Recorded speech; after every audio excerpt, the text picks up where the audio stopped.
Alright guys, it is me and I have returned.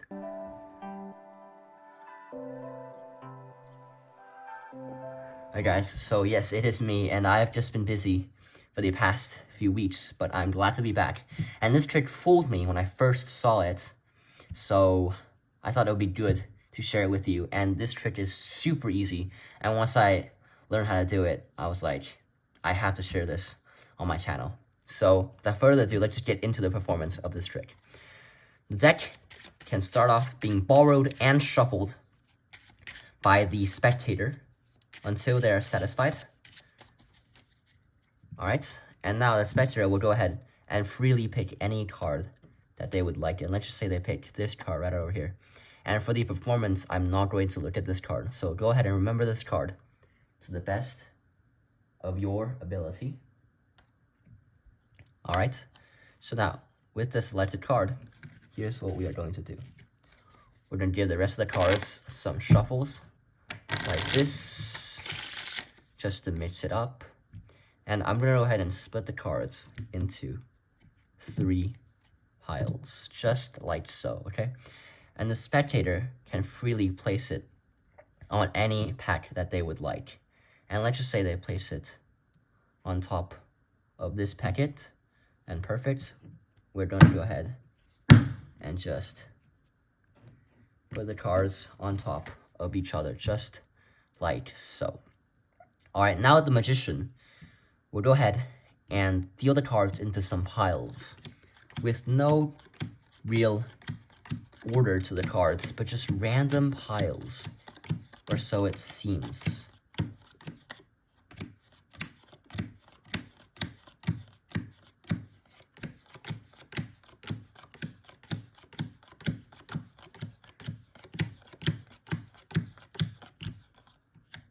Yeah, I think the rest of the cards, they don't really matter.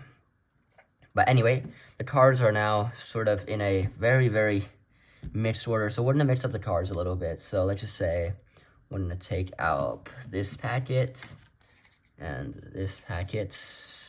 And maybe we can even have the spectator decide which packet will go on the top. And it really doesn't matter. So let's just say this one, and this one. Perfect. So now, the cards have been further mixed up. There was no way I could have known what card you chose because it was a free choice. I spread out the cards, you should have picked any card, right? But now, I'm gonna try to read your mind. Just a wave of the cards. I'm getting a sense that the card is a red card. It is kind of a big number, so I'd say a number above 7. A heart. Okay, I'm getting a sense that it is the 10 of hearts. Okay, and is that your card? And yes? Perfect. But the trick is not done. What if I told you that after all of this shuffling, the 10 of hearts ends up in a very specific spot? If we, here, we're gonna spell out the 10 of hearts, and hopefully we can land on the 10 of hearts. So let's see. TENOFHEARTS.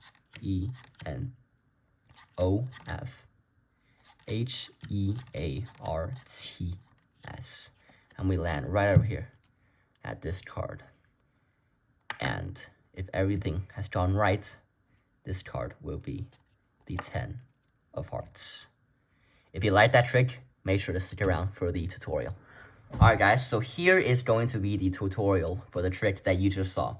This trick is actually just a variation on the famous, classic, and easy key card routine where the spectator or the magician will memorize the bottom card, and with the card that the spectator will choose, and you'll notice that when you cut it, this key card right over here will land right on top of the selected card. And that's how the magician will be able to find the card that the spectator chose. But this is just a really cool variation of it, and I was caught off guard when I saw it, so that's why it fooled me. But anyway, let's just get straight into how this trick is done. As I've said in the performance, the deck of cards can be shuffled until the spectator is satisfied. So they can even give it a riffle shuffle. if they feel like it. And after this, the spectator will pick any card they like. Let's just say they picked this one. And for tutorial purposes, we're going to have a look at what the card is. And it is a 6 of clubs. Okay, perfect. So, obviously, for the real trick, you wouldn't look at what this card is, but it is the 6 of clubs in the tutorial. Alright, now, what you're going to do is, before you ask the card back from your audience, you want to take a look at what the bottom card is. And it should look really natural. What I like to do when I'm performing it in front of real audience is I just sort of turn the cards like this. It looks very natural as just like a card handling thing that you do, but with a spin, you would have a peek at the bottom card. Alright, so after you do that, you're going to ask for the card back on the top. Now, you're just going to go ahead and say, I'm going to cut the cards into 3 piles, okay? And you're going to cut the cards into 3 piles. Alright, and actually, going back, I think I did this a little bit wrong. The cards should not have been put into the deck yet, okay? The spectator still has this card. You split the cards into 3 piles, and you have to keep in mind which pile your key card is in. But in this case, the key card is right over here, okay? So you have to keep in mind where your key card is, which packet it is in. Now, you're going to ask the spectator to choose any 3 to place it on, to place their card into.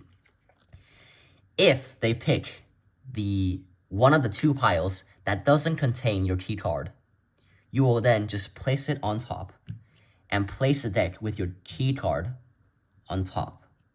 However, if they place the card on top of the pile that your key card is in, you're going to have to cut the cards like this, making sure that the key card lands up on top of the selected card.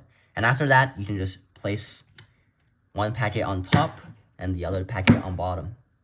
And what this seemed like was the spectator had the free choice of putting their selected card in any pile they would like and then placing it back into a full packet of cards. But in reality, you just place it right next to the key card, okay?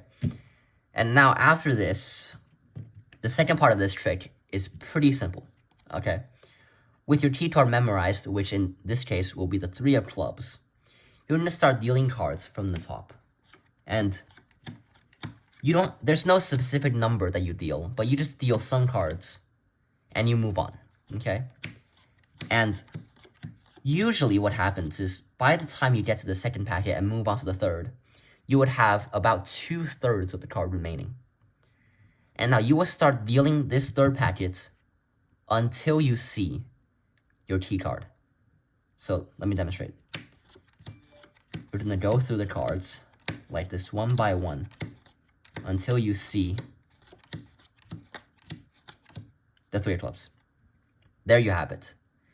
At the side of the 3 of clubs, you're going to go ahead and make a new pile. And this card will always be the card that the audience selected. So in this case, it is right, the 6 of clubs. Okay? You're going to remember this card, and you're just going to deal some cards on top. With the remaining cards, you know that the card selected is the 6 of clubs. You're going to start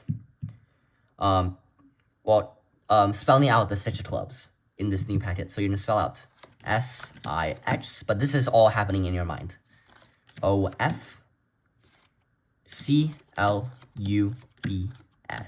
And you move on. And the rest of these cards, they don't matter, okay? So they can be as many cards as you like.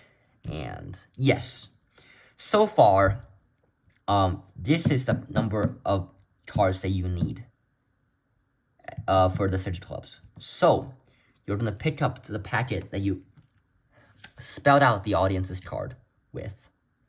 And then you're going to pick up the card, the packet with the selected card. And that will put it 6 of clubs, the number of letters that 6 of clubs contains on top. And then the rest of these don't matter. So you can even have the spectator choose where they want to put it. And it really doesn't matter. Okay? Now, after this, the trick is done. You know what the card is, and it has already been placed in the place that you want it to be. So you can act out some kind of thing, right? And then you say, okay, I'm gonna read your mind, six of clubs, okay? And then from the top, you're just gonna count SIXOFCLUBS. And this card right over here will always be the selected card. And that was the trick. Hope you guys enjoyed, and see you guys in the next one.